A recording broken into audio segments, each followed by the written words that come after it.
All right, shalom, everybody. Shalom. I'm on the road, obviously, and so I thought I would do a check-in. Me, I don't really wait for people to get into the live to start talking because some stuff is just it's too ridiculous. So this is day two down of our. Some of us are doing the 22-day fast. Um, Obviously, I'm still on the road in transit. Um, I was able to do my Psalm 51 yesterday and today.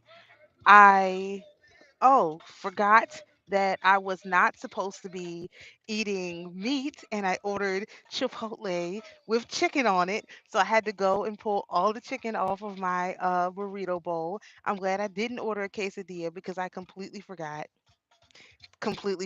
and was like, oh man, let me pull all of the chicken off of here and go ahead and eat it without that. I hope that you guys chose to make it easy. Um, some of the sisters are making it doing very complicated things. It's fine. Me personally, I made it as easy as possible because I have a feeling. One thing I realized is that I actually had to start my fast up the road. So I'm probably going to have to end it up the road. Typically, that's how stuff works for me. So I'm already thinking that in 20 days, I'm going to have to go back to end my fast up there, which is fine. It's just kind of. I wasn't really expecting that. First of all, it didn't even occur to me that I had to go back up there to do my fast until I actually got up there, and I was like, "Oh, I had to come up here to start the fast. That means I'm gonna have to come back up here to finish it, more than likely." So we'll see about that. Um, but I am here to report that I have already had a casualty in the two-thirds around me, not a physical casualty, but an emotional casualty. I was, loading up the car to come back down the road, and I got a text from someone very upset that I hadn't done something for them that I was working on. I didn't have an answer, so there was nothing I could say. And this person proceeded to tell me that I was messed up for what I had done and that basically she hope I get what I deserve. And I was like, oh, okay. So, you know me, I always do the blessing and the curse. I said, wow, I hope that you live to see I hope you live to be treated the way you say I treated you. Because I can't for the life of me understand how somebody and as soon as it happened I realized that, oh, this is a casualty. This was a thing that I really had to see about this person because at this point, basically everybody in my life has come around. It's a few stragglers who are still kind of like, on this ultra Christian thing, which is fine. They can do whatever they wish. But me personally, I'm not asking anybody to do anything except to use your brain and think and to accept me for who I am and to work with me because I'm a work in progress. I'm working on all thousand different things and I can only do what I can do. And so, as things get better for me, I can share with, whoever is around me. That's pretty much how it goes. And so, this particular person is a person I've talked about before. But the difference is I had actually done like a little ceremony to cut any karmic ties, with this particular person so that they could have an opportunity to rebuild their karma with me in a positive manner. So I hadn't spoke to this person since I'd done that. And so I call this my first casualty because I now anticipate there being more casualties, but it's going to be fringe stuff because I don't have that many people in my circle. Anticipate bringing a bunch more people, except people in the nation, into my circle. And it was really shocking because I never wish any bad on anybody. And that was I was just really shocked because it literally felt like the very first casualty in a battle, and it was just a little bit shocking. So hey, it is what it is. We do what we can, and what we can't, we let the Most High take care of. So, I guess I just want people to think that this type of thing may happen so that they can be prepared.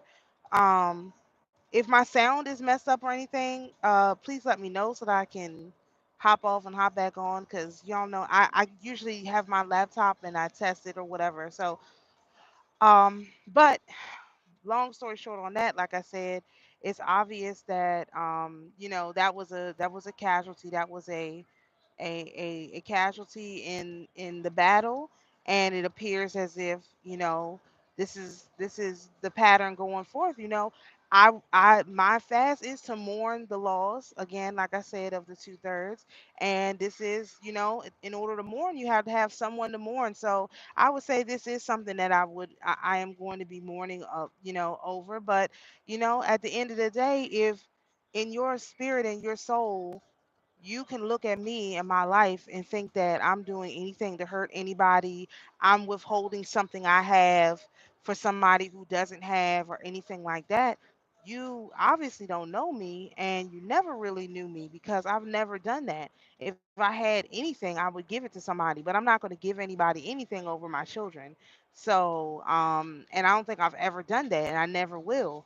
So, if I have, I mean, y'all know what I went through. So, like, it's just a little bit shocking, a little bit surprising, but not really, not really. And there's some more casualties to come, but you know, it is what it is. I'm just mourning the loss of the two-thirds, and demanding that the black judge do what he got to do. It is what it is. I'm not in this to win over people or make friends or be anybody's leader or anything else. Except I will say this. I had to have another conversation with the Most High this morning, again with my pendulum, and this time, I'm only saying this because I want to document the progression. So now remember, the first time I had a special pendulum, it was in the right place and all of this stuff. These last two times, it's been sort of from a chaotic point of view, which I don't like.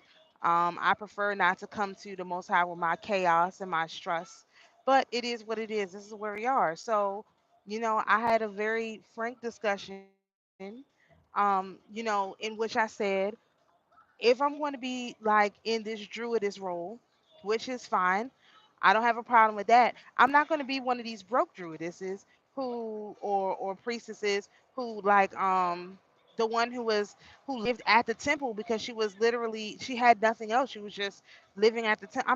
I'm not willing to do that. I have my children, I have family, I have stuff that I want to do, so on and so forth. So if this is the life that you want for me, then I'm not going to do it broke. I refuse to do it broke, even in Babylon system. Like, I'm not going to do it. And it's fine to have treasures in heaven. That's all fine and well. But treasures in heaven does not actually pay my bills right here, right now. And just to be, which I know the Most High understands, but just for me to have my position be like that, because I feel like a lot of this is me cleaning out like my own, like, stuff. Like, a lot of us, we have, again, back to this relationship with money, we have really bad relationship with money. And I feel like I've gone from having a bad relationship with money to having a worse relationship with money to having a nonchalant relation to a non-existent relationship with money. And now I need to have a good relationship, even with the Babylonian money, because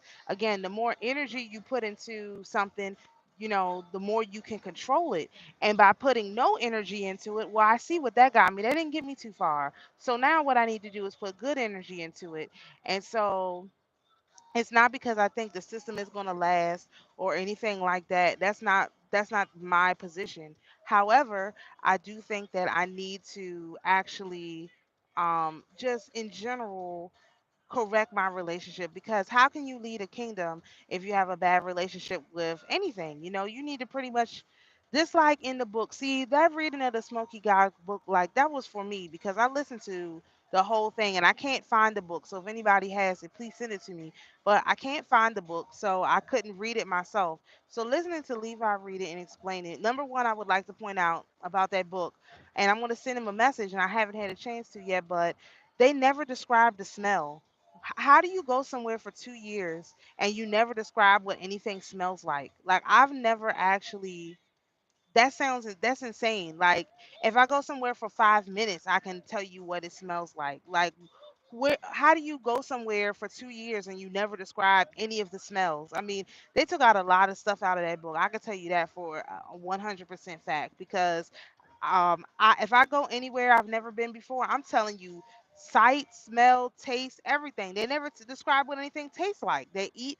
Did they? I mean, if they did eat, did they? I mean, the provisions did they describe? They just didn't describe anything. So, the fact that all the smell was taken out seems a little bit unusual to me. So, I'm definitely going to say something about that, just for people to notice it. But one thing I noticed in that book was that the priest was the king basically, and he wasn't destitute living on the street.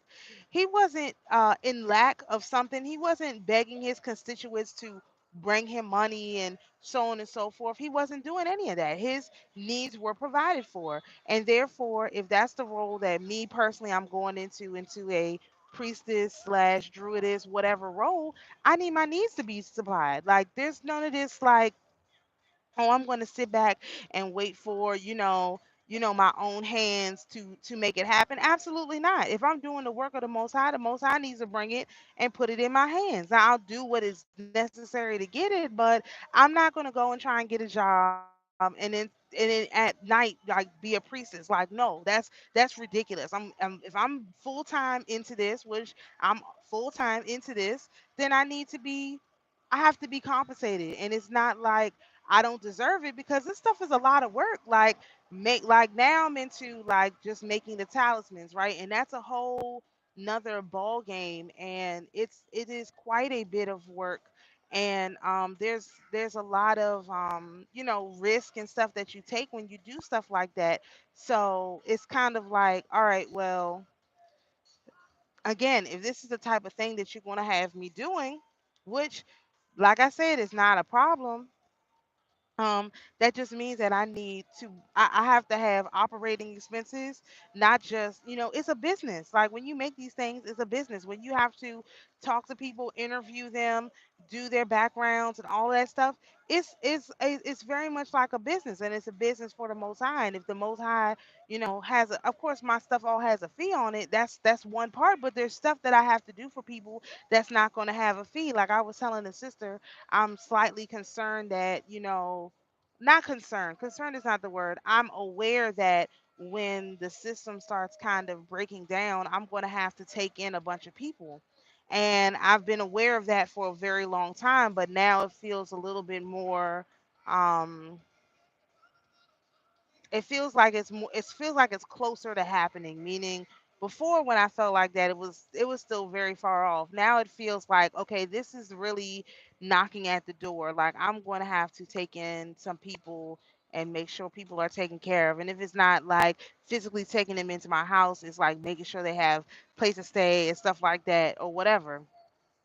And so, if that's the case, I have to have something to get started. I have to have something already in the pipeline. I can't wait until these people start knocking at my door, like, oh my gosh, we need help, we need this, we need that. And then I got to figure out what to do from there. That doesn't even make any sense.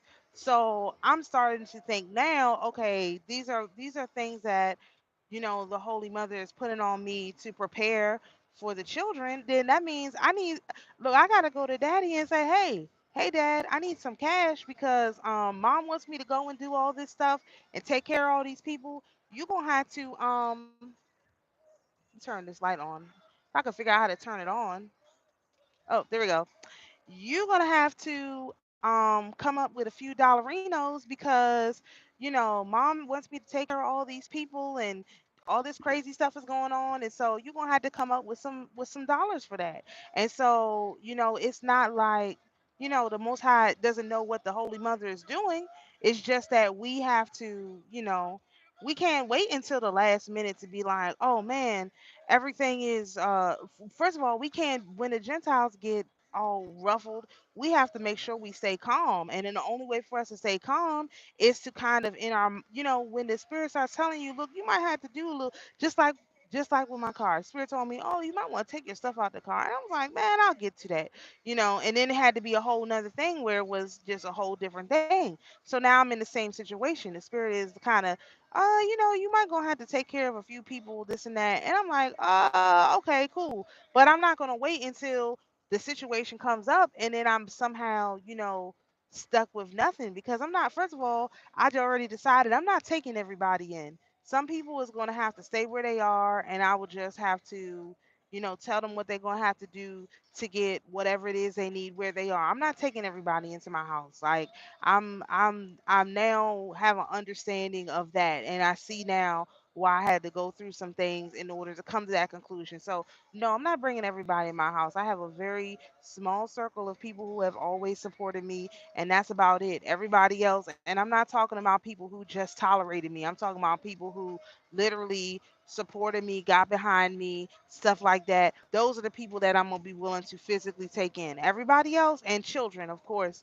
I'm not going to really be turning no children away, but everybody else, no, you stay where you are, and I will just, write the check and make sure your stuff is taken care of. You're not going to actually come and be at my house. I'm not going to do that. I'm not going to do that. And before I would have been like, oh, okay, well, just come and be at my house. And no, no, no, no, no. You stay where you are. If you don't have nowhere to get, look, I'm gonna have to get you in somewhere because you it's not coming to my house and bringing me no drama and no trouble. Like I got a very stable house right now. We gonna keep it like that. So it is what it is. But that's just type of stuff that the spirit is kind of pushing me to. So I just in general wanted to make a little video checking in, saying I already got my first two-thirds casualty. I expect more over these next. Actually, after Tuesday, I don't expect no more casualties because the two-thirds are going to be so disheveled after this eclipse that I don't think they're going to be able to do too much more than what they've done after this eclipse thing. So, and it's a kind of a harsh shock for me because I feel like this thing is not going to keep it up. So I did want to say that tomorrow I'll do a little bit longer stream, but I just wanted to do the quick update and let y'all know I did already. I'm starting to see this thing work. And again, on my fast, I'm literally not eating sweet bread. And by like sweet bread, I mean like pastries, like super sweet pastries. If it's something that you make yourself, and you don't put any like pancakes with no sugar in it, that's not really a sweet pastry. Like if it has like waffles have a lot of sugar, probably going to count as a sweet pastry. You'd have to check each item, that you make to see, especially if you make it, like to see if it counts or it doesn't count. Or like I did this morning, I pulled out my pendulum and asked, "Can we have pancakes?" They said yes, yes. Well, did they have any sugar in them? Not really. So hey, that doesn't count. You know what I mean? So you just got to you know, with this, don't make it hard on yourself. We already got way too much stuff going on.